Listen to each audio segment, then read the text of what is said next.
Ya, siap belajar. Ya nikmati aja, doain ya suaranya ya.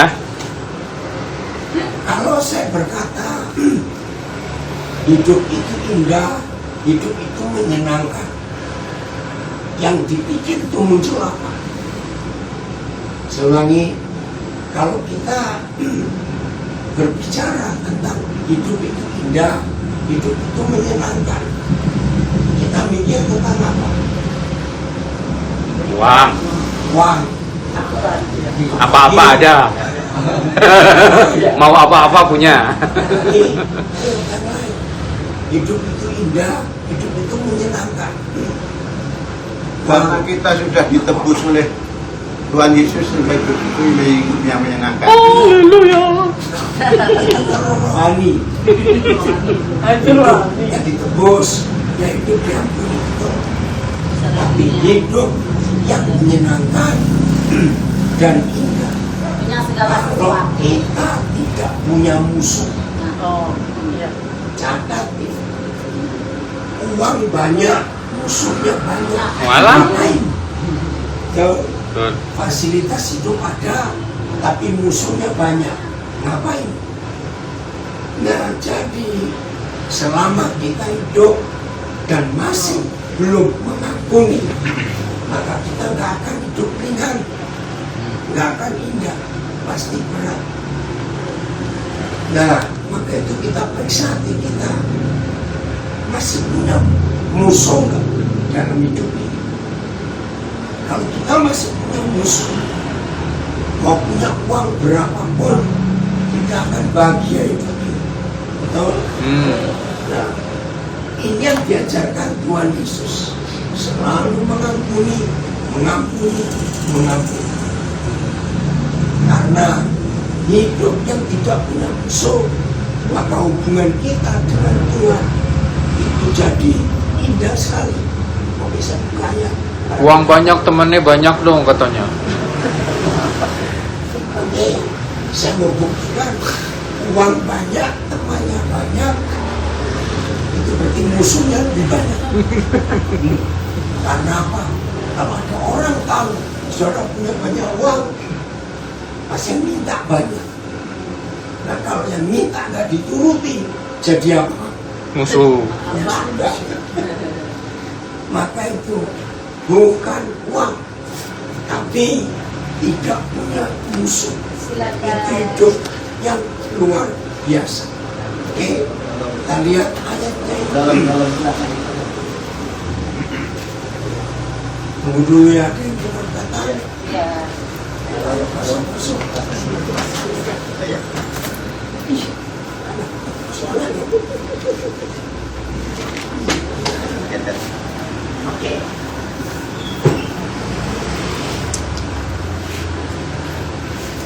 Karena satu-satunya hasil kalau hidup nggak punya musuh, ya dengerin, satu-satunya akibat kalau hidup nggak punya musuh. Kita lihat Matius 5 ayat 9. Matius 5 ayat 9. Matius 5 ayat 9. Baca bareng-bareng ya. Tunggu yang lain belum dapat. Matius 5 ayat 9. 1, 2, 3. Berbahagia orang yang membawa damai, karena mereka akan disebut anak-anak Allah. Tuhan. Kata pertama, berbahagia. Itulah hidup yang ringan dan hidup yang indah. Kalau berbahagia, dan berbahagia di sini bukan karena uang banyak. Berbahagia di sini karena berdamai dengan semua orang. Nah, apa itu artinya berdamai dengan semua orang? Gak punya musuh. Kalau kita hidup gak punya musuh, hidup itu pasti berbahagia. Nah, akibatnya manusia jahat seperti kita diakui sebagai anak-anak Tuhan. Coba bayangkan, kalau kita diangkat jadi anak presiden, Bahagia enggak? Bahagia. Nah, ini yang angkat kita, Raja segala raja, pencipta alam semesta. Nah, ini yang bahagia. Maka itu mari kita jujur pada diri kita sendiri. Ya, saya ulangi, mari kita jujur pada diri kita sendiri. Periksa lemari hati kita. Masih ada punya koleksi berapa musuh? Kok tertawa? Berapa musuh? Belum koleksi itu. Coba renungkan ya. Disebut koleksi, itu kan disimpan. Betul? Orang mengoleksi sesuatu itu berharga atau tidak? Berharga? Nah, ternyata ada orang yang menghargai musuh, makanya disimpan baik-baik. Belum itu jadi koleksi. Nah, lihat ini bukti sudah. Orang yang punya koleksi sering-sering dilihatin nggak barang koleksi. Jawab. Sering. Nah, begitulah orang yang punya musuh, nggak suka tapi sering diingat-ingat, nggak suka tapi sering diangan-angan, karena jadi koleksi. Dan saudara tahu, kalau kita masih punya musuh, berarti kita nggak bisa melihat Tuhan. Saya ulangi, kalau kita masih punya musuh, kita nggak bisa melihat Tuhan. Maka itu orang yang nggak bisa melihat Tuhan, karena di alam semesta hanya ada dua kekuatan, Tuhan dengan siapa? Setan. Hantu. Kalau saudara nggak bisa melihat Tuhan, pasti sering melihat setan. Betul tidak? Kita buka Ibrani 12 ayat 14. Ibrani 12 ayat 14. 12 ayat 14. Baca bareng-bareng. 1, 2, 3. Berusaha hidup damai dengan semua orang. 40. Berusaha hidup damai dengan berapa orang? Semua orang. Semua orang itu berapa? Banyak. Semua orang itu bukan banyak. Ya semua. Pokoknya orang. Lanjut. Jagalah kekudusan, sebab tanpa kekudusan tidak seorang pun akan melihat Tuhan. Jumlahnya kurang tepat. Yang penting begini. Berusahalah hidup damai. 12-14. Berusahalah hidup damai dengan semua orang. Dan kejarlah perdamaian dengan semua orang. Sebab tanpa berdamai dengan semua orang, lanjut. Lain. Nah, nggak bisa melihat Tuhan. Saya tanya, rajin ibadah tapi punya musuh, bisa melihat Tuhan nggak? Lu jawab dong. Rajin ibadah tapi masih punya musuh, bisa melihat Tuhan nggak?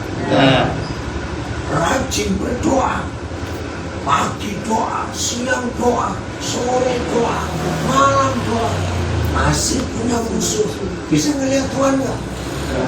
Pertanyaannya, lalu doa ke siapa? Setan. Nah, itu dia, rajin melayani, rajin baca Alkitab, rajin memberi persembahan, masih punya musuh, bisa melihat Tuhan nggak? Enggak. Nggak bisa. Nah, setan paling hafal ayat-ayat ini. Kenapa setan menghafalkan ayat-ayat ini? Kenapa? Supaya kita nggak ngelihat Tuhan. Iya. Supaya kita nggak melihat Tuhan. Maaf setan. Kalau begitu, banyak nggak orang mengaku Kristen tapi nggak melihat Tuhan?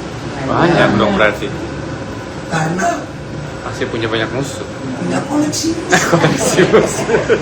Maaf, saya tanya lagi. Pendeta khotbah luar biasa pelayanannya. Bisa punya musuh nggak? Masih bisa. Ngeri sekali. Maka itu hari ini kita mengambil keputusan untuk betul-betul hidup berdamai dengan semua orang. Ada 3 alasan mengapa orang tidak bisa mengampuni orang lain. Ya, saya ulangi, ada 3 alasan mengapa ada orang tidak bisa mengampuni orang lain. Maka pengajaran tertinggi dari Tuhan Yesus adalah ampuni musuh. Ampuni musuh. Saudara, jangan anggap enteng. Oke, satu ayat lagi sebelum kita lihat 30 bab sulit mengampuni. 1 Yohanes 3 ayat 15. 1 Yohanes 3 ayat 15. Siapa orang yang tidak bisa mengampuni, posisinya apa? Dia dapat Tuhan. 1 Yohanes 3 Ayat 15. 15. Baca sama-sama. 1, 2, 3. Setiap orang yang membenci saudaranya adalah seorang pembunuh manusia. Kamu tahu bahwa tidak ada seorang pembunuh yang telah memiliki hidup yang kekal dalam dirinya. Apa kata lain? Tidak memiliki hidup yang kekal. Nanti kekal. Mati kekal. Masuk neraka. Inilah status kalau saudara berkata Kristen, murid Yesus, tapi masih punya musuh. Pasti ada yang berkata gini, Pak Yuda, gimana saudara? Saya nggak punya musuh, cuma ada orang saya malas ketemu. Artinya, ya sudah. Jadi siapa yang membenci saudaranya, statusnya apa? Bukan Pembunuh. Ini luar biasa. Saya nggak hafal KUHP. Tahu KUHP? Ya, Kitab hukum. tentang pidana perdata. Saya nggak hafal. Yang hafal polisi, pengacara, iya Pak. Pasal ini pembunuhan berencana, pembunuhan tidak sengaja, macam-macam. Tapi KUHS saya hafal. Kitab undang-undang hukum surga. KUHP saya hafal. Nah, KUHS itu memberitahu benci seorang, dia pembunuh manusia. Jangan anggap enteng. Kita bisa sulit untuk mengampuni itu karena dia begitu jahat sekali. Sering kau kita berkata begitu, sulit aku mengampuni. Kiranya hari ini yang masih punya koleksi musuh, jangan berani tidur malam ini. Karena ada orang malam mau tidur sehat, pagi bangun sudah meninggal. Lo ada nggak? Nah, jangan sampai. Bisa bayangkan kalau ada orang Kristen, murid Yesus, Pendeta lagi. pendeta lagi. Mau tidur masih sehat, tiba-tiba bangun lah. Bulan yang lalu salah seorang hamba Tuhan dari Karawang, saya kenal baik, anaknya cuma 2, laki perempuan. Nah, Desember lalu mereka jalan-jalan ke Eropa.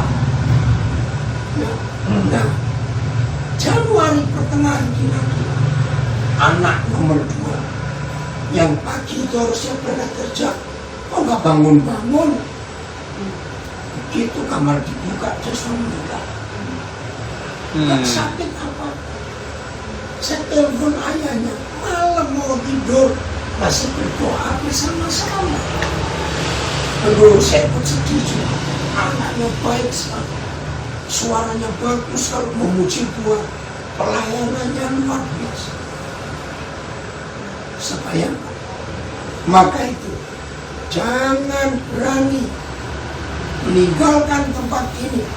Atau saudara nanti tutup online saudara, tapi masih punya musuh. Selesaikan. Ada orang berkata begini, ketika saya mengajar, saya mau mengampuni dia, tapi tunggu dia mati dulu. Itu begitu sakit hatinya orang. Sampai dia berkata begitu. Nah, ayo hari ini tidak ada seorang pun di antara kita yang tetap keras. Setuju? Nah, dari sini kita akan belajar mengapa ada orang begitu susah mengampuni. Kita cuma karena 3 alasan. 1, karena dirugikan, dia disakiti, dia dihina, direndahkan. Itu nomor 1. Nomor 2, saya kembalikan satu-satu. Nomor 2, karena dia lupa kalau Tuhan sudah mengampuni. Betul? Nomor 3, karena orang itu mau membalas dendam. Karena orang yang bisa membalas dendam menurut mereka merasa lega karena sudah bayar, sudah lunas hutang itu. Tapi hati-hati. Oke, kita lihat nomor 1. Kalau saudara susah mengampuni karena saudara dirugikan, ya, saudara dikecewakan, saudara dihina, saudara direndahkan. Saya tanya, kita sering merugikan Tuhan kan? Jawab, kita sering merugikan Tuhan? Ya sudah. Kenapa kalau ada orang merugikan kita, kita marah? Padahal kita sering merugikan Tuhan. Ayo bertobat kan? Baca 1 Korintus 6 ayat 7. 1 Korintus 6 ayat 7.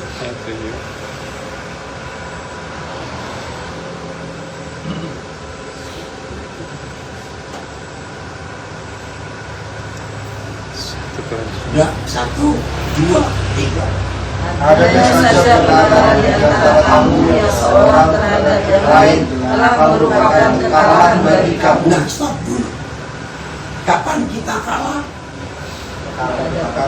Kalau ada perkara. Satu dengan yang lain. Perkara apa yang paling gampang terjadi? Ya konflik. Apa biasanya? Salah paham. Apalagi? Tersinggung. Tersinggung. Apalagi? Nah, di kalimat berikut ada 2 cara untuk kita menang, nggak kalah lagi. 1, mengapakah? Ulang. 1, 2, 3. Mengapa kamu tidak lebih suka menderita pekerjaan Tuhan? Dulu. Hanya ada 2 resep yang Papa di surga sediakan buat kita. 1, selalu siap diperlakukan tidak adil. 100% manusia jawab kok enak. Kok dia enak, aku yang gak enak aja. Kok enak. Ternyata ini konsep yang luar biasa. Nomor 2, apa itu? Mengapa Mengapa kamu tidak lebih suka diberikan? lebih enak lagi? Percaya nggak? Kalau semua kita siap diperlakukan tidak adil, kalau semua kita siap dirugikan, pengacara jadi pengangguran. Siap-siap. Pengadilan jadi mall, kantor polisi jadi kafe, Amin. penjara jadi hotel. Ah, Ini hukum luar biasa. haleluya.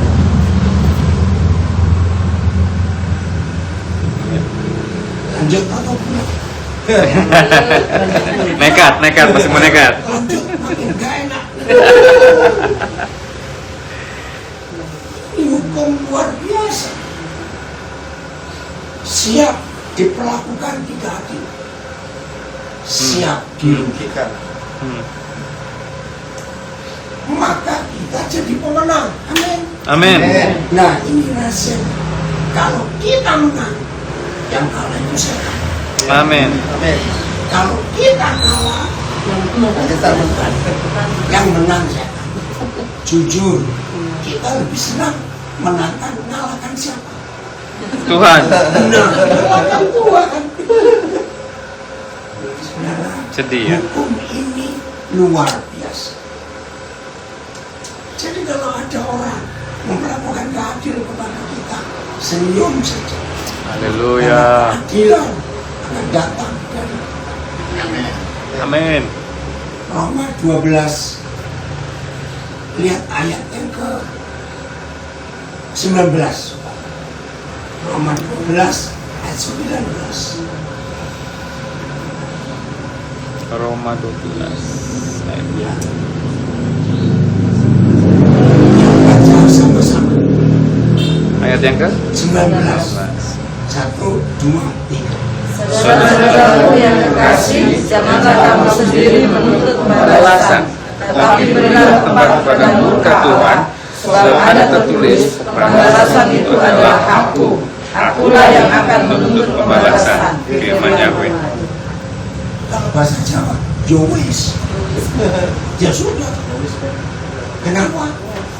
Karena Tuhan akan menuntut pembalasan, bukan kita.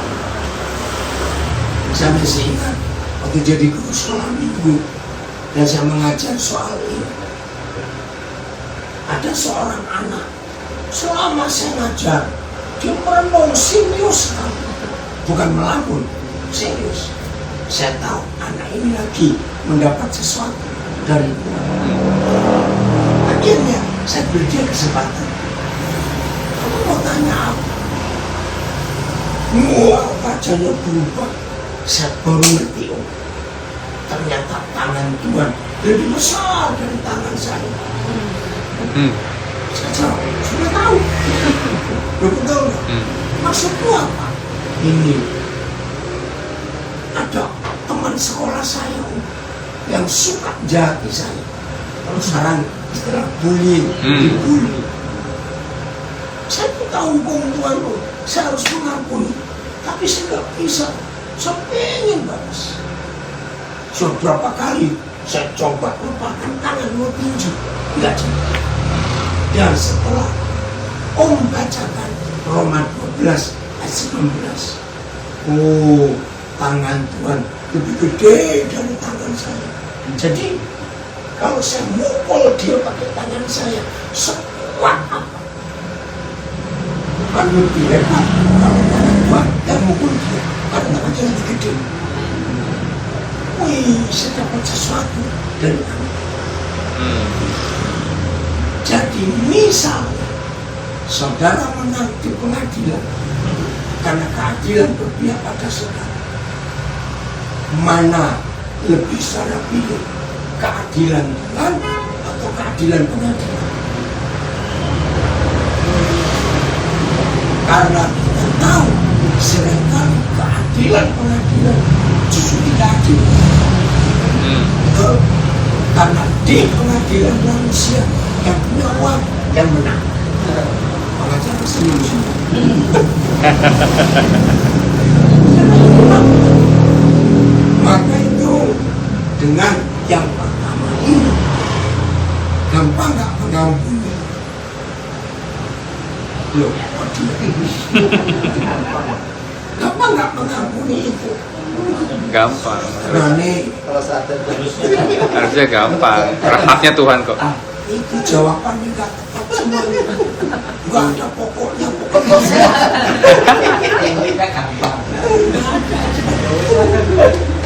Wes lah. Hukum yang luar biasa. Masih ingat nggak? Konsep utama Tuhan Yesus mengajar itu doa Bapa kami. Dan inti doa Bapa kami adalah supaya bumi jadi seperti surga. Dan ini cara membuat bumi jadi seperti surga. Tidak ada perkara di antara kita.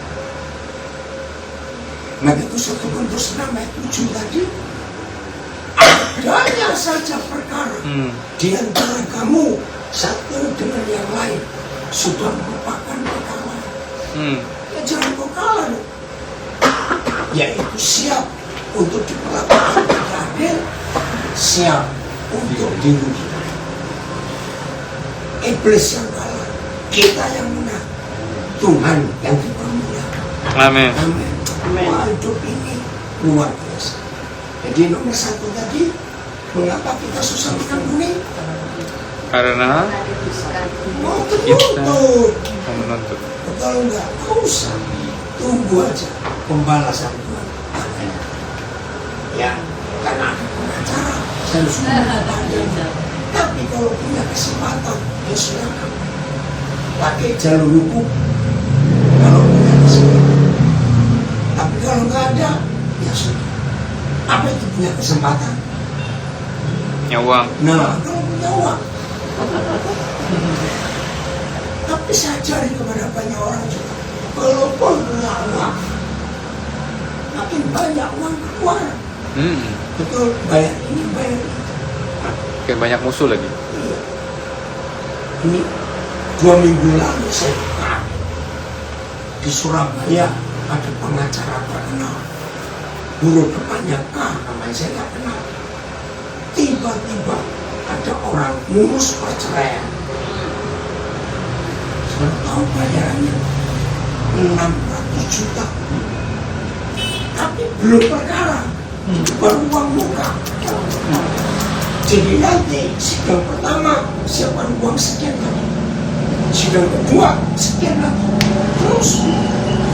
Nah, pertanyaan dia begini, istrinya yang nuntut gonogini sekian %. Nah, saya bisa ngulur waktu sampai 3 tahun, tapi tambah uang lagi sekian. Jadi 600 juta itu untuk apa? Enggak bayar. Hanya untuk maju sekali. Saya bilang, pantas Tuhan benci perceraian karena bayarnya mahal. Iya benar. Saya lagi, betul gitu ya? Ya, 600 juta saya sampai kaget. Karena ada celah ya Pak di situ ya. Lo nggak tahu. Iya, maksudnya di perceraian justru ada celah Iya, banyak. enggak, kan ini pengacara yang ini. Iya. Dan itu belum bayar pengadilannya. Terus kamu mau nuruti, ya habis bagaimana? Daripada uang saya hilang sekian %, jadi saya hilang berapa? Ngeri. Ngeri. Kalau yang murah-murah bayarnya berapa? Saya Yang paling murah lah, yang paling murah. Perceraian itu ini cuma proporsional ya, pengacara Ya. nggak dibayar, cuma buat Operasional lah, admin lah, admin. itu berapa? mungkin yang mengalami aja ya, sekitar 25. Buat pengacara nggak ada buat, cuma buat operasional aja. Iya. Nanti ada tambah-tambah lagi dong. Enggak, itu Ada. apa namanya, LBH ya. LBH. Itu real buat bensin, buat makan, buat Nah, admin lah pokoknya. Itu nggak dihitung berapa kali pengadilan. ya, Enggak, sampai selesai. itu yang real lah. Jangan cerai lah. Kalau kurang dari itu, no pengacaranya. Maka itu hukum mengampuni. Kalau suami istri rajin mengampuni, nggak ada perceraian. Amin. No? Kenapa? Enggak, ini kurang center. Sudah nggak apa-apa, dia baca kamu capek ya. Saudara, ngeri sekali. Nomor 2, ya, kita harus belajar. Kenapa tidak nomor 2? Lupa Tuhan sudah mengampuni. Masih ingat Matius 18 mulai ayat 21 sampai 35. Dia memberi perumpamaan. Ada orang, saya pakai rupiah ya, yang punya utang 100 miliar. Gajinya sebulan cuma 3 juta. Kapan lunasnya? Nah, dia datang kepada yang punya utang uang. Gak bisa bayar, gak bisa kamu bayar. Jual rumahmu, jual istrimu, jual anakmu, tetap gak cukup. Dan Tuhan Yesus berkata, orang ini minta dengan sangat, beri kesempatan. Nah, coba baca ayat yang ke-23.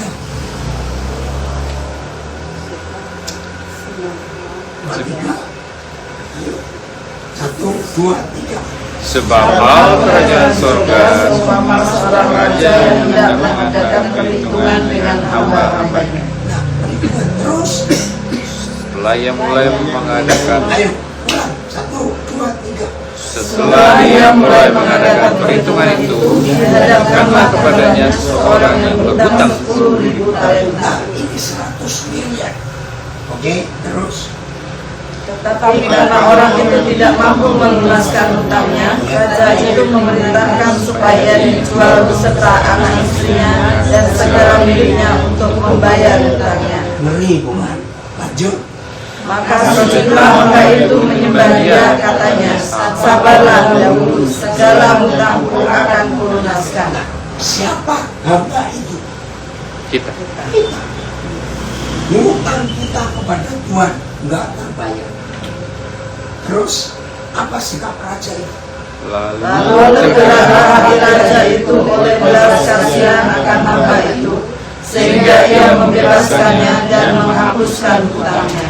Saudara perhatikan 2 kata penting. Membebaskannya dan menghapuskan. Ternyata ini 2 kata yang sangat penting. Karena kalau cuma dibebaskan dan belum dihapus, itu begini, ilustrasi. Ya, Gembala saudara Yuda itu anak rohani saya. Saya baik dengan dia, dia pun baik dengan saya. Satu hari dia bilang, Pak, aku perlu 200.000. 2 minggu aku kembalikan. Ternyata sudah 2 minggu kali 100 gak balik. Tapi saya baik dengan dia. Saya bebaskan. Namanya anak sendiri kok. Tapi saya ingin saudara jawab.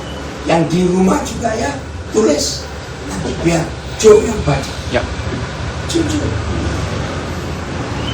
Tahun depan dia balik lagi ke saya, Pak, aku perlu 300.000.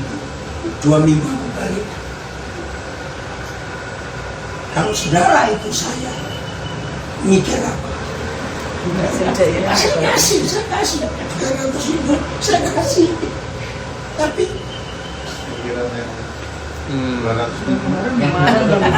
enggak begitu. Ini mikirnya pasti nggak balik lagi. Loh, jujur wajar kan? Ya, itu yang wajar. Itu manusia. Saudara, saya menangis baca ayat ini. Dibebaskan dan dihapuskan. Itu beda. Wow. Kalau cuma dibebaskan, ya saya nggak nagih. Tapi diutang lagi, saya mikir. Nanti saya belum. Ini luar biasa.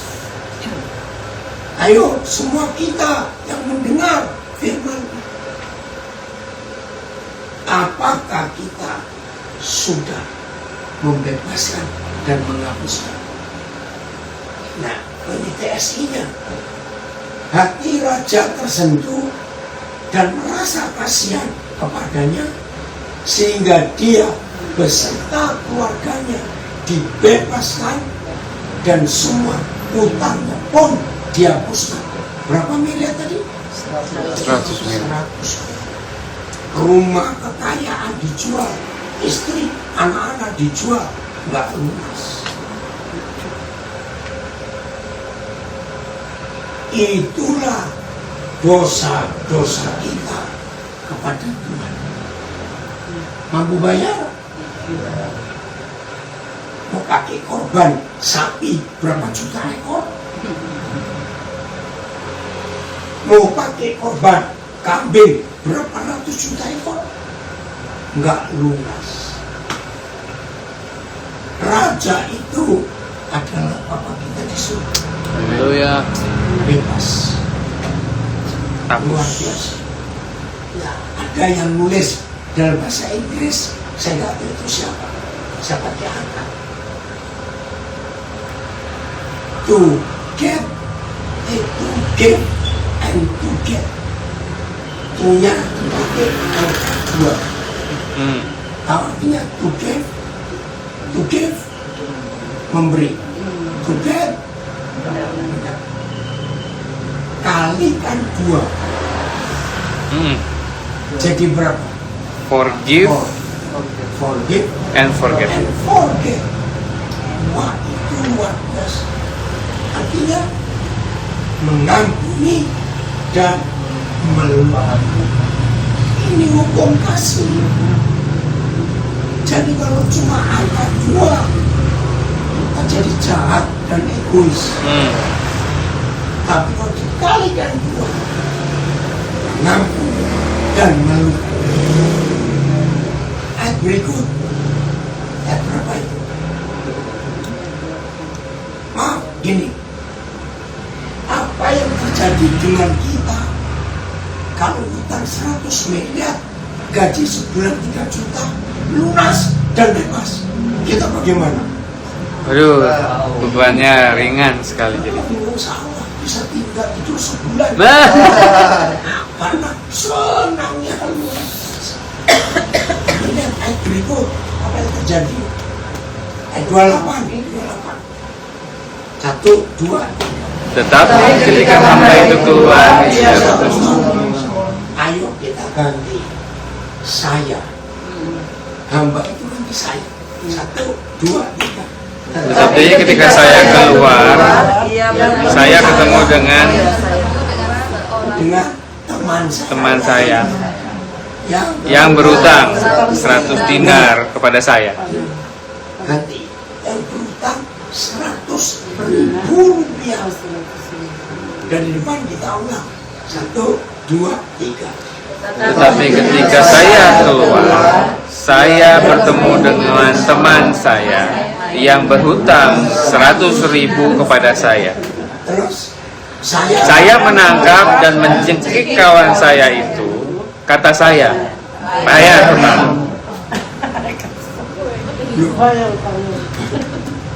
Jadi pertama dulu, saya punya 2 kata, pilih. Orang ini penjahat atau bajingan? Ayo, orang ini penjahat atau bajingan? Hutang kita berapa? Lunas? Tidak. Bebas dan juga lunas. Hapus. Tapi ada saudara kita. Hutang berapa? Kita cekik dia. Kita masukkan ke sana. Saya minta kita bertobat. Yang masih punya koleksi musuh. Artinya begini, sejahat-jahatnya orang lain kepada kita, kita tetap jauh lebih jahat kepada Tuhan. Betul? Jadi kalau ada kita sulit mengampuni, kita berkata gini, oh enggak kok, dosaku kecil ke Tuhan, dia yang kurang ajar ke saya. Betul kan? Maka itu kita nggak bisa terima, nggak bisa mengampuni, karena kita merasa aku cuma punya utang sedikit kok ke Tuhan. Ini bajingan.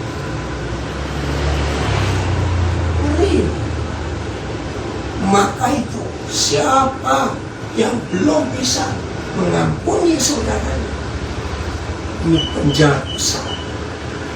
Ayat 29. Coba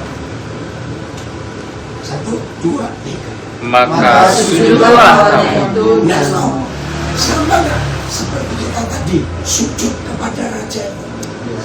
Sujudnya apa? Terus Memohon kepada saya. Sabarlah dulu, utangku itu akan kulunaskan. sama nggak kita ngomong ini ke Tuhan kita? Sabar, terus. Tetapi saya menolak dan menyerahkan kawan saya. Menolak dan Menyerahkan kawan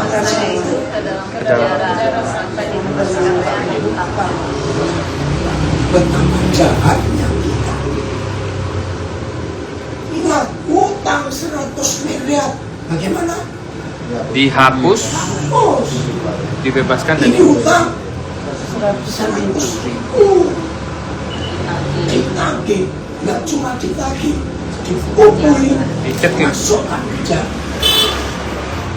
Ini loh jahatnya orang yang tidak bisa mengampuni saudara. 31. 1, 2, 3. Melihat itu,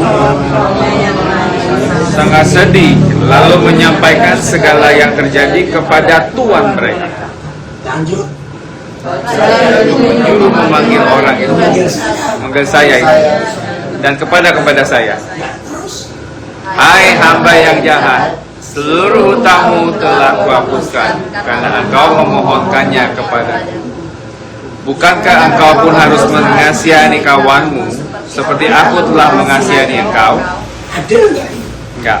Belum nggak adil nggak kalau kita lakukan? Enggak. Tuhan sudah membebaskan kita, sudah mengampuni kita.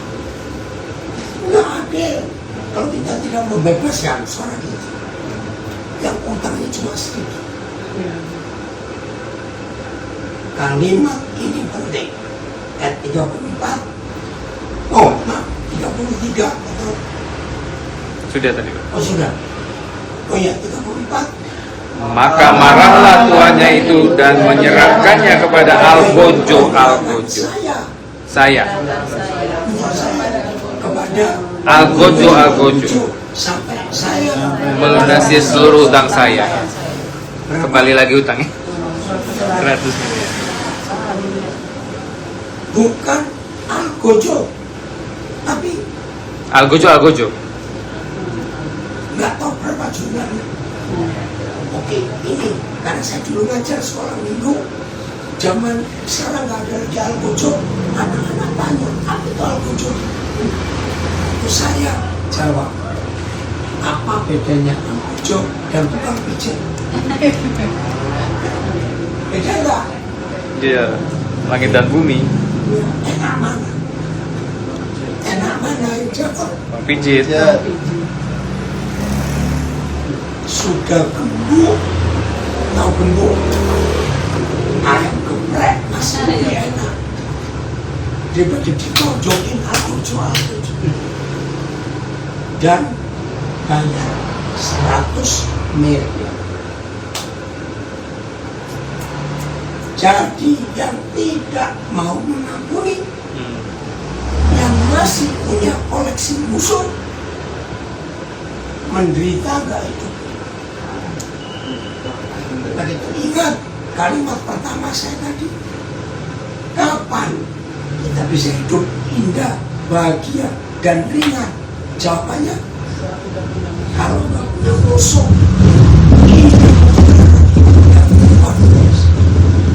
Lanjut, ayat berapa? 35. 35.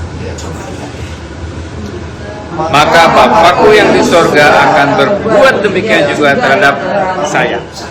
Saya Ulang. Maka Bapakku yang di sorga akan membuat demikian juga terhadap saya, apabila saya masing-masing tidak mengampuni saudara saya dengan segenap hati saya. jadi tidak sekedar mengampuni, tapi mengampuni dengan itu tadi, membebaskan dan menghapus. Sampai lunas. Kalau kita hanya membebaskan, kita masih ingat kesalahan yang lalu. Tapi kalau kita menghapuskan, lupa. Ayo, siapa di antara kita suami istri? Kalau yang satu menyakiti, ada kalimat-kalimat umum, ini dari dulu sama. Labeling ya. Ya. Kamu lagi. Nanti kita masih mengingat. Tuhan tidak. Tuhan menghapus. Maka itu jangan anggap enteng. Hidup tidak bumi. Itu risikonya berat. Sangat mau berubah. Mau. Harus. Ingat dong, Al-Qujo nunggu. Lalu tidak.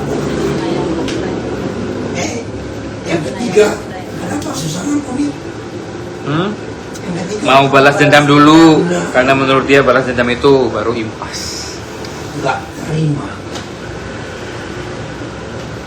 Karena nggak dengar ada orang Kristen doa gini, Tuhan, boleh nggak aku dosa 5 menit aja? Tuhan tanya, Nanti tobat lagi. Kenapa? Aku mau nunjukin orang itu 5 menit, terus aku minta ampun. Ada loh orang Ada. kurang ajar itu, tapi di sini nggak ada. Amin. Karena aku belum puas loh. Kalau aku nggak puas, aku belum puas. Jangan. Mari kita di Roma 12 serahkan kepada Tuhan. Haknya Tuhan. Karena hutang kita jauh lebih banyak kepada Tuhan. Ingat. Oke. Ada yang mau tanya, mau nambahkan, silakan. Yang di rumah, silakan. Ada yang mau nambahkan, tulis. Coba aja siapa. Ada yang mau nulis, tanya, nambahkan. Dan di sini, Tapi dosa orang itu terlalu, Pak. dan kita kan terlalu juga. Kalau saudara berkata, wah dosanya terlalu, dan kita sombong, kita lupa. Kalau kita lebih terlalu kepada Tuhan, ya jadi nggak ada kata. Amin.